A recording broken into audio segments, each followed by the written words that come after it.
트럼프가 미친 것 같습니다. 주한미군 방위비를 연 100억 달러 약 14조 원까지 부담하라는 압박이 시작됐습니다. 트럼프는 지금 한국을 개호구로 보고 있습니다. 안녕하세요. 아르케TV 유존선 PD입니다. 오늘은 7월 13일입니다. 주한미군 방위비 100억 달러, 무려 13조 원을 내라고 트럼프의 압박이 시작됐습니다. 트럼프는 어차피 북한 때문에 미군 없으면 안 되니까 우리가 얼마를 불러도 될 거야. 우리는 트럼프의 개호구가 되면 안 됩니다. 우리는 트럼프를 무릎 꿇게 만들어야죠. 단순히 돈만 더 내는 바보 같은 대응이 아니라 오히려 트럼프가 스스로 불안해지고 한국을 잃으면 안 되겠는데 하고 생각하게 만드는 친밀한 전략이 필요합니다. 어떻게 하면 13조 원을 내지 않으면서도 미국이 우리를 더 필요로 하게 만들 수 있을까요? 지금부터 함께 전략을 같이 살펴보시죠. 첫째는 한국의 전략적 가치를 철저히 각인시켜야 합니다. 우선 미국 언론을 통해 이미지를 심어야 합니다. 외교부와 청와대 안보실에서 CNN, NYT, 워싱턴 포스트 같은 미국 주요 언론에 한국은 북한과 중러를 막는 자유민주주의 최전방이라는 기획기사나 기고문을 적극적으로 내야 합니다. 또한 ABC, MBC 같은 방송에서 주한미군 장병 가족과 한국 청년들을 인터뷰시키면 한국은 미국과 같은 가치를 지키는 나라라는 이미지를 미국 대중들에게 자연스럽게 심어줄 수 있습니다. 워싱턴 싱크탱크 네트워크를 활용해야 합니다. 한국 외교부와 주미 대사관, KIEP 같은 기관들이 CSIS, 브루킹스, 카네기, CFR 같은 미국 싱크탱크와 꾸준히 세미나를 열어야 합니다. 주제는 반드시 한국은 인도태평양 질서를 지키는 핵심 민주주의 파트너입니다. 로 잡고 미국 의회 보좌관, 국방부, 국무부, 실무자들을 초청해 자료와 보고서를 뿌립니다. 이렇게 하면 이 싱크탱크들이 한국을 긍정적으로 보는 보고서를 내고 그게 다시 의회와 국방부로 계속 흘러들어가게 됩니다. 미 의회 로비를 더 강하게 해야 합니다. 주미 대사관과 한미경제연구소 같은 곳에서 미 의회의 코리아 코커스, 친한 의원 모임을 더 활성화해야 합니다. 그리고 방위비 청문회가 열릴 때는 한국은 중국, 러시아를 막는 유일한 민주주의 방파제입니다. 라는 메시지를 보고서와 구체적인 경제 안보 숫자로 설명해서 설득해야 합니다. 이러한 의회가 트럼프에게 너무 심하게 방위비를 올렸다가 동맹까지 깨지면 결국 미국이 훨씬 더 큰 비용을 치를 수도 있다. 라며 스스로 제동을 걸게 됩니다. 국방부 내외와 군산복합체를 활용해야 합니다. 미국 국방부 실무자들은 가치동맹, 즉 자유민주주의 연대를 굉장히 중요하게 봅니다.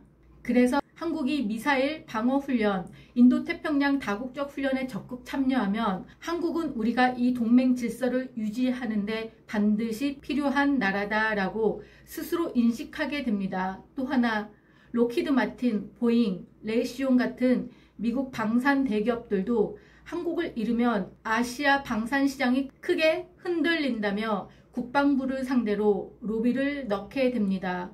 두 번째는 방위비를 넘는 패키지 전략으로 가야 합니다. 단계별 접근으로 시간 문제를 해결해야 합니다. 트럼프 2기는 4년뿐이니까 단기와 중장기를 나눠서 접근해야 합니다. 즉시 실행할 수 있는 1단계는 기존 방위비 일부 인상은 하되 목표액보다 훨씬 낮게 제시하고 동시에 이미 진행 중인 F-35 정비 허브, 아파치 부품 생산을 즉시 확대하는 것입니다. 1, 2년 내 가능한 2단계는 KC-46 정비 허브 구축, MRO 서비스 본격 확대, 미국 방산업체 한국 투자 유치로 트럼프 치적 만들어주기. 중장기적인 3단계는요. 첨단 방산기술 공동개발, 한미 방산 생태계 완전 통합, 방위비를 단독이 아니라 통합적으로 접근해야 합니다. 트럼프는 언제나 돈부터 계산합니다. 그래서 우리도 방위비만 놓고 협상하지 않고 반도체, 배터리, 미사일 방어, AI 같은 첨단 산업과 군사 협력을 하나의 패키지로 묶어서 제한해야 합니다. 그러면 단순히 방위비로 현금을 주는 것보다 한국에도 첨단 공장, 기술, 일자리가 남게 됩니다. 구체적으로 이렇게 제안할 수 있습니다. 방위비를 더 내지 않는 대신 미국 무기 부품을 한국에서 더 생산하거나 F-35 같은 항공기 부품을 우리가 더 만들어서 미국 일자리를 같이 지키자. 지금도 한국에서는 보잉 헬기 동체 부품, GE 롤스로이스 엔진 부품, 그리고 F-35 정비 같은 걸 하고 있습니다. 우리 정부가 산업단지 깔아주고 세금도 일정 기간 감면하면서 이걸 유치한 건 맞습니다. 현실적으로 확대 가능한 분야들, F-35나 아파치 헬기의 MRO, 정비 부품 교환, 서비스 확대, KC-46 공중급 유기 정비, 허브 역할, 비핵심 부품 생산 확대 소프트웨어, 업그레이드 센터 운영입니다. 그리고 중국 변수도 우리에게 유리하게 활용해야 합니다. 한국이 중국과 너무 가까워지면 미국에게 손해다 라는 트럼프의 우려를 역이용해야 합니다. 우리가 미국과 더 깊이 결합할수록 중국 견제 효과는 더 커집니다. 하지만 과도한 부담을 지우면 오히려 한국이 중국 쪽으로 기울 수도 있어요. 이런 메시지를 은근히 흘려야 합니다. 물론 실제로는 균형 외교를 해야 하지만 협상에서는 이런 카드를 활용하는 겁니다.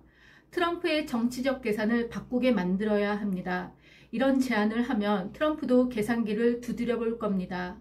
한국 덕에 내 표받친 제조업, 방산 일자리가 늘어나겠네. 그리고 이걸로 한국과 역사적 거래를 성사시켰다고 자랑할 수도 있고 하고 스스로 생각하게 되죠. 이게 바로 우리가 방위비로만 돈 내지 않고 트럼프를 스스로 계산하게 만들어 우리 쪽으로 더 묶어두는 현실적인 전략입니다. 세 번째는 일본, 호주, 나토와 연대를 더 강화해야 합니다. 다자동맹으로 미국을 더 조심스럽게 만들어야 합니다. 만약 미국이 한국에서 미군을 빼볼까 하고 흔들리는 순간 일본, 호주, 나토가 그럼 우리끼리라도 더 강력히 뭉치자 하고 움직이면 미국은 오히려 더 불안해집니다. 왜냐하면 자기들이 아시아, 유럽에서 주도권을 잃을까봐 먼저 긴장하게 되거든요. 구체적인 방법으로는 한국, 일본, 호주 3국 방산 공동개발 프로젝트 추진과 나토 파트너십을 통한 유럽과의 방산 협력을 확대합니다. 인도, 영국과의 방산기술 공유 협정을 하면 미국이 전략적 딜레마에 빠지게 됩니다. 이런 상황이 만들어지면 트럼프도 머릿속이 복잡해질 수밖에 없습니다. 한국에서 미군을 줄였다가 또는 철수했다가 일본, 호주, 나토가 미국 없이 움직이면 우리 미국이 아시아에서 영향력을 잃을 수도 있겠네. 이렇게 미국 스스로 걱정하게 만드는 겁니다. 네 번째는 국내 정치적 리스크를 미리 관리해야 합니다. 야당이나 시민사회에서 굴욕 외교 프레임을 씌우려 할 겁니다. 그래서 미리 선제적으로 소통해야 합니다. 이건 단순한 방위비 인상이 아니라 한국이 아시아 방산 허브가 되는 전략적 투자입니다. 결과적으로 우리가 더 많은 것을 얻게 됩니다. 트럼프가 압박한다고 그냥 방위비만 더 내면 우리 국민들은 당연히 화가 납니다. 그래서 이렇게 설명해야 합니다. 우리가 방위비를 조금 더 내더라도 그 대신 미국과 첨단산업, 공급망, 방산 공동개발까지 같이 하기로 했습니다. 그래서 결과적으로는 우리 산업과 안보를 동시에 지키는 겁니다. 구체적인 수치로 설명하면 방위비 X조 인상하지만 방산 투자 유치로 Y조 경제 효과, 몇만 개 일자리 창출 예상, 첨단 기술 확보로 미래 수출 경쟁력 강화라는 식으로 국민들도 이해하게 만들어야 합니다. 그러면 국민들도 이건 그냥 돈만 뜯긴 게 아니네. 오히려 트럼프를 우리 쪽으로 더 묶어두면서 우리 경제에도 도움이 되는 전략이구나 하고 이해하게 됩니다. 다섯 번째는 비상계획도 준비해야 합니다. 만약 협상이 결렬될 경우를 대비해야 합니다. 트럼프가 우리 제안을 거부하고 무리하게 밀어붙일 수도 있습니다. 그럴 때를 대비해서 플랜 B는 중국, 러시아 위협 고조 시나리오 준비와 미 의회 국방부를 통한 우회 압박 카드입니다. 일본, 호주와의 공동 대응 방안입니다. 플랜 C는 최악의 경우 단계적 양보안도 미리 준비해야 합니다. 우리는 절대 100억 달러 전액은 안 된다는 선을 확실히 그어야 합니다. 그래서 결론입니다. 오히려 전략적 우위를 확보해야 합니다. 이 모든 걸 종합하면 트럼프도 우리를 함부로 못하고 한국은 오히려 이 신냉전에서 더 강력한 포지션을 가지게 됩니다. 핵심은 자유민주주의 가치연대를 미국 내에 더 깊게 각인시켜 의회와 국방부가 트럼프를 스스로 견제하게 만들고 동시에 한국의 전략적 가치를 최대한으로 높이는 것. 이 방식은 우리도 일정 비용은 들어가지만 그 대신 한국의 첨단 방산 공장, 고용, 기술 이전이 남습니다. 즉 돈을 그냥 송금해 버리는 것보다 훨씬 미래 이익이 큰 구조입니다. 그리고 가장 중요한 건 이 과정에서 한국이 아시아의 방산 허브로 자리 잡으면서 미국이 우리를 절대 포기할 수 없는 파트너로 만드는 것입니다. 결국 단순히 돈으로만 해결하려는 압박에는 굴복하지 않고 오히려 미국이 우리를 더 필요로 하게 만드는 전략적 접근이 필요한 때입니다. 그런데 만약 트럼프가 정말로 전부 철수하겠다고 위협한다면 어떻게 해야 할까요? 이런 강력한 대응법에 대해서는 다음 영상에서 더 자세히 다뤄보겠습니다. 지금까지 아리캣TV의 유존선 PD였습니다. 감사합니다. 슬며시 구독, 좋아요 부탁드립니다. 안녕.